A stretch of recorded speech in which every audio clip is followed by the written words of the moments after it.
There's some rumblings going around that Arman Tsarukyan's next fight is going to be against Michael Chandler at UFC 214 in Miami, and I think this is absolutely a waste of time for everyone, and that's what I'm going to talk about in today's video. My name is James Lynch, so just to clarify, this fight is not 100% official. Manuk, I hope I'm saying his name right, legit journalist, good guy. I'm sure he's got sources, but as of right now, this fight is not official, but it wouldn't surprise me if the UFC goes this route. They love Michael Chandler for whatever reason, and obviously Arman's getting punished for being injured in his last fight. And we'll talk about the injury thing in a second here, but yeah, I'm not a fan of this fight, and I think it's just not going to do anything for the division other than keep both fighters active, and they don't need to do that. And let's get into everything why I don't think this fight makes a ton of sense. And also got to add Michael Chandler posting a palm tree on his Twitter, which would lead us to believe that he is fighting on the Miami card, potentially against Arman Tsarukyan. Okay, so let's start at the top here. We know that Dana White has come out, and I've done videos on this as well, that Arman Tsarukyan will not be getting the next title shot. Of course, he had an injury, a back injury against Islam Makhachev. And I already know right now, people are furiously typing on their keyboards right now as I say back injury, because they're going to tell me, James, it wasn't a back injury. It was a bad weight cut. He said back injury because he had a bad weight cut. He wasn't going to make weight. Okay, well, here is Arman Tsarukyan's teammate, Grant Dawson, in an interview I did with him recently. Ignore the head nod there. Basically saying that it was a back injury. So let's hear what Grant has to say in this clip here. And then I'm going to give a quick take on Arman in 1 second, because I think this is worth noting. And I think this is getting lost in the shuffle with the whole narrative of what's going on at lightweight. So here we go. But I wanted to get your take on the whole Arman situation of him pulling out. Then we'll talk a bit after about the title picture. Well, it definitely wasn't a weight issue. I've heard a couple people say that he was lighter than I was. I'm glad to hear that, because honestly, I'm so annoyed with all these fans being like, oh, he did a back, he hurt he said it was a back issue. Didn't hold back in this interview. And then I heard people say he was scared to fight Islam. I'm like, he's already fought him. How is he scared to fight a guy he's already fought? Yeah. Well, not to mention, it's like, dude, like, what do you have to lose against fighting? Like, I'm scared to fight Islam, so I'm not going to fight him. Okay, then what? Like, like, what do you mean? Like, you're just never the champion, or you never, like, either way, nothing.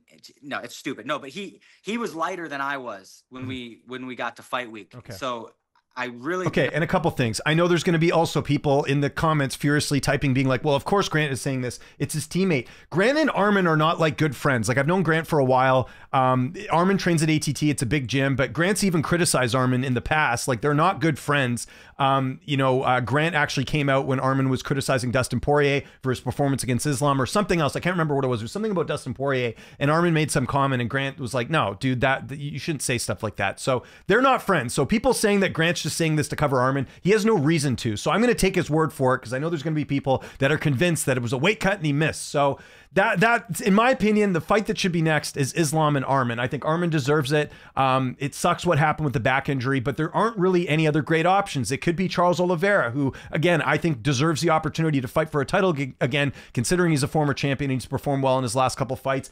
He did lose to Arman, though, so Arman should be ahead of him, in my opinion. But also, I think Charles has the opportunity, should have the opportunity to try and have that fight again. I don't think Charles would win, and obviously got dominated in the first fight, but I do think Charles is sort of the next man up. Other than that, it could be the winner of Gaethje Hooker, but it doesn't seem like that's likely. It seems like Dana says there's something big next for Islam, which would lead us to believe that it's going to be Ilia Topuria moving up, but that's a fight I want to see, but I don't think you need to do that fight right now. Ilia's got some work to do. I know he's beat two legends at 145, but he also only has one title defense, and all of a sudden he gets to move up and fight Islam. I don't think that makes a ton of sense either. Wanted to get that all out of the way, because they're talking about this fight, and the fact that Michael Chandler in 2025 is potentially still getting another big opportunity in the weight class is absolutely insane to me. Michael Chandler has one ranked win in the division right now, because Tony Ferguson's not with the UFC anymore.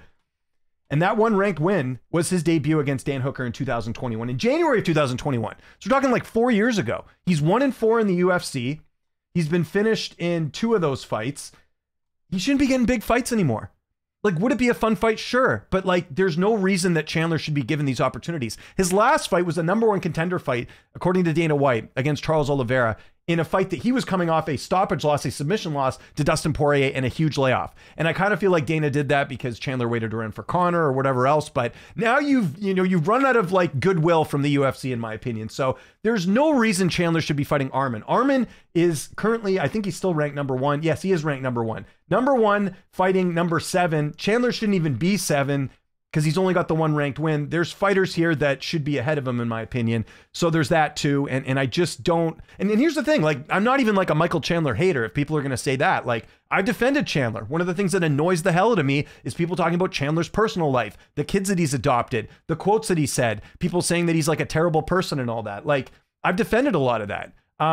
But where you lose me is where Chandler keeps getting these big opportunities. Like, my opinion right now, in my opinion, Michael Chandler should be fighting someone like Paddy Pimblett. Paddy Pimblett also only has one ranked win to my knowledge. I think Bobby Green, well, I don't even think Green was ranked at the time, but Paddy Pimblett, Michael Chandler, good passing in the guard fight. If Chandler still got it, he should be able to beat a guy like Paddy Pimblett. And if Paddy Pimblett is as great as people think he is after that win over Bobby Green, then he should be able to beat Michael Chandler. That makes a lot of sense. The fight sells itself. Two big personalities, two fun fight styles. That's the fight that should be made. But Chandler should not be fighting Arman. Part of the reason, too, I don't want to see this fight is, you know, and you guys let me know in the comments, I think Arman absolutely destroys Michael Chandler. Anything can happen in a fight, and I'm very careful, especially in my fight breakdowns, of not saying someone's going to guarantee you to win a fight or to smoke someone. But I have a real hard time seeing Michael Chandler beating Arman Tsarukyan. He's got a puncher's chance. He has knockout power. We've seen Arman get rocked, like against Joaquim Silva, but I really don't think Chandler's going to knock him out. I mean, Chandler could have knocked out Charles Oliveira in his last fight. He couldn't do that.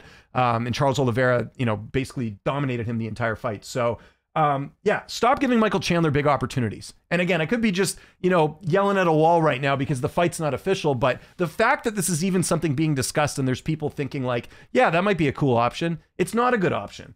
So yeah, that should not be a thing. Chandler, Arman, not a big fan of that. At the very least, I'd be more happy with Arman fighting Oliveira again. I think that's a better fight. And yes, they just fought last year, but that fight was close. Maybe they could do it again as let's say they do Islam and Ilya later this year. Charles has got to fight someone, or unless he really wants to hold out, but I don't think he wants to do that. You could do that rematch. I would rather Arman fight Rafael Fiziev. I'd rather Arman fight, you know, there's literally anyone else in the rankings here for the most part. I know Gamrot and him trained together. Well, they did fight actually. So maybe do that rematch. I thought personally that Arman got robbed against Gamrot. Run that rematch back. I think that is more of a competitive fight than Michael Chandler. And all these other guys are booked up. Maybe Holloway could be an option too. I don't know. Put the BMF title on the line against Arman. I don't know.